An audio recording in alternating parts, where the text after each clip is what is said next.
Seorang kakek mampu menyulap bambu yang tumbuh liar di hutan menjadi sebuah jorang pancing yang bernilai jual tinggi. Kamu juga bisa meniru cara kakek ini. Pertama-tama, carilah pohon bambu yang panjangnya sekitar 1,5 meter atau lebih dari 3 ruas bambu.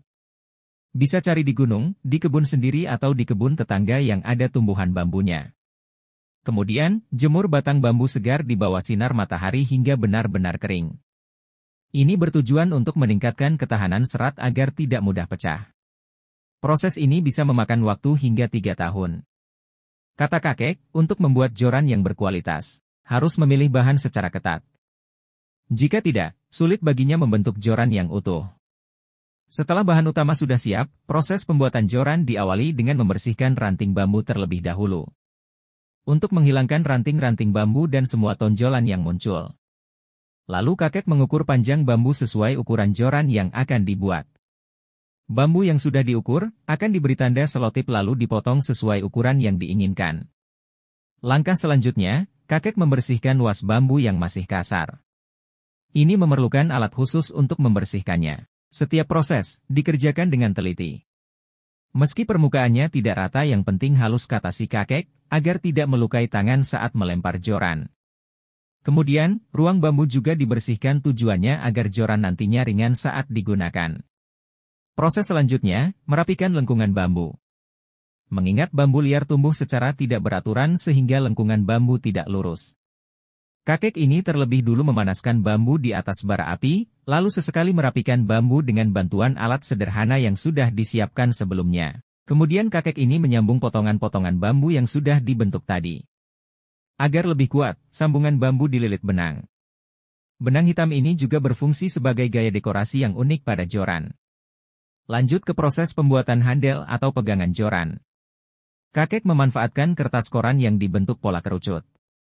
Lalu kakek ini menyatukan kertas koran yang sudah digunting sesuai pola menggunakan lem kertas. Salah satu unjung bambu juga diberi lem, yang nantinya dililitkan kertas koran hingga menjadi sebuah pegangan joran yang nyaman. Untuk menambah kekuatan, pegangan joran juga dililit benang hitam. Setelah proses ini selesai, kakek memastikan sambungan joran sudah pada posisi yang pas. Jika terlalu sempit, lubang sambungan bisa diperbesar kembali menggunakan mata bor khusus, agar sambungan benar-benar pas dan tidak mudah terlepas saat menarik ikan. Selanjutnya, membuat bagian inti joran. Di sini, kakek menggunakan bambu padat yang sudah dibagi menjadi beberapa bagian. Karena, jika menggunakan bambu tipis yang berongga, akan mudah patah. Pada bagian ini, kakek mengambil 4 bagian bambu yang diserut tipis lalu menyatukan ke 4 bagian bambu tersebut menggunakan lem. Proses ini memerlukan ketelitian tingkat tinggi. Sebab, ini merupakan bagian penting pada joran. Dengan sangat telaten, kakek membentuk bagian inti joran dengan sangat hati-hati. Setelah semua komponen sudah dibuat. Langkah selanjutnya pengecetan. Kakek menggunakan cat kayu untuk mempercantik joran. Proses pengecetan dilakukan beberapa kali untuk memperkuat daya lekat cat. Ini juga berfungsi untuk memperpanjang usia joran.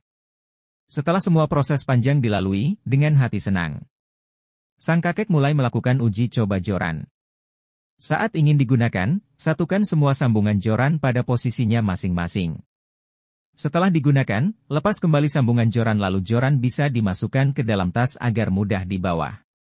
Bagaimana, kamu tertarik membuatnya? Tulis di komen ya.